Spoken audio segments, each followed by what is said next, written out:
So hello everyone and welcome to this new episode of the benchmarks, and today we'll take a deep dive into SKT. So let's start with Cleed, which is the jungler of the team. So Cleed is an excellent jungler with very good combat skills, excellent situation recognition, map control and decision making. He is really unpredictable on his ganks, doesn't fear to dive and to invade. There is very few wide champion pool, so he's probably the best jungler in the world championship. So he's tied with Yankos and Tarzan, but I would put Cleed a little bit ahead of those two because of his incredible champion pool. So we can see that he plays bruisers, but he also plays mages and tanks, which is really incredible to have this wide of a champion pool. So yeah, kinda incredible. He has a very good vision score per game and vision control, very good fighting skills. His KDA is everything but dirty. On his tanks he's able to control the game, and yeah, so really incredible. A almost perfect record for Cleed. He is sitting above every other jungler in the LCK, and he also has a very good win rate. So now we move on to Effort, which is the support of the team in replacement of Mata, who didn't play a lot this game. So Effort is more or less specialized in melee tanks, melee support. So he really plays safe, he plays around his AD carry. He doesn't offer a lot of roams, but he's doing what he's expected to do, and he's controlling the vision kinda well, which is really good. He doesn't have a lot of implication into kills, but he's still playing really cleanly. So now we'll move on the gods incarnated. I'm of course talking about Faker, and the split Faker was really unleashed. He wasn't playing Urgot and Sion anymore, which is really nice to see because he has an incredible potential. So on Assassins, like, his KDA seems a bit dirty compared to the rest of the league, but it's still a very good KDA. He has an excellent vision control, he finds a lot of roams, he's able to impact his games. On mages, he has an incredible KDA, like this is like really huge compared to the rest of the league.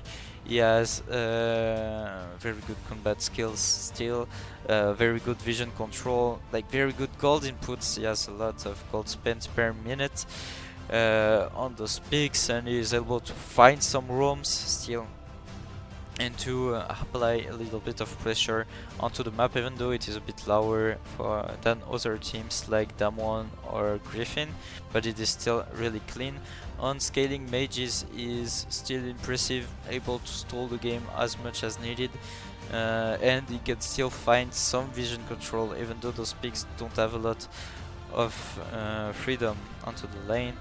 Still has some roams, not a lot, but it's still okay. And he also has an impressive record on Azir with 9 wins and no loss, which is really impressive.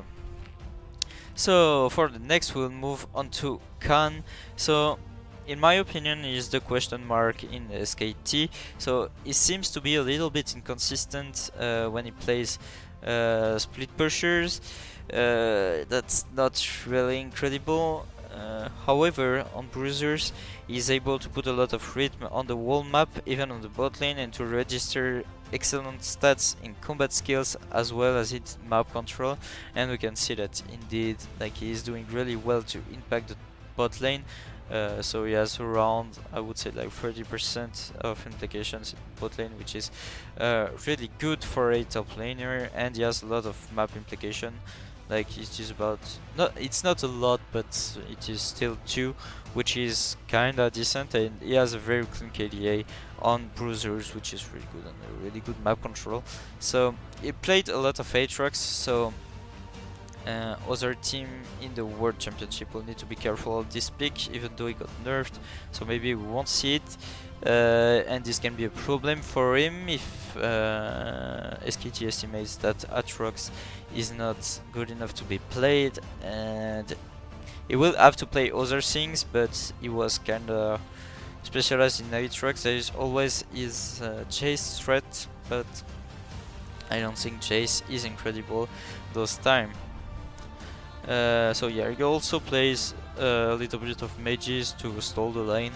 Like, he can play with or without resources, which is always good to have as a top laner, so you can swap your strategies. We have some games for Mata, who mainly played Enchanters this season. It wasn't incredible. He still has a very good map control, which is really good and which is to be expected from a veteran, but he didn't really put rhythm on the game. Be a little on red side, but on the blue side, like, he mostly stayed. Like, he just moved a few times and got something, but this is all but impressive.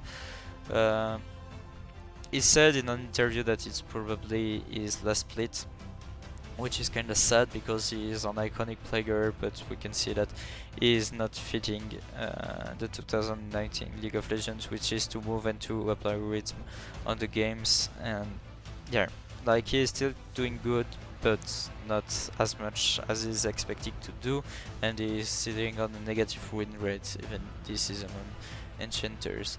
So now we'll move on Teddy, which is the the career of Jiner, and now that he's unstuck with a crappy team, he is delivering. So first of all, on his Ezreal is doing really well. In gold spent per minute is at plus 6%, almost tying Viper record, which is really good. He has a very decent map control, not a lot of investment, but he's playing Ezreal, so the team doesn't play around him. It doesn't need to play around him when he plays Ezreal, and that's really good to know that you can let him just farm and he will get a good economy and he will not die. Like, he dies very few, like that's 0.3 deaths per game, which is like 1 death in 3 games, which is like, it's ridiculously low, and he still gets some kills and assists in the later stages. So Teddy has a very dangerous Ezreal, and on hyper carries, like, this is still really good. He can find some kills, some priority, so he has in average 2 implications per game. He can he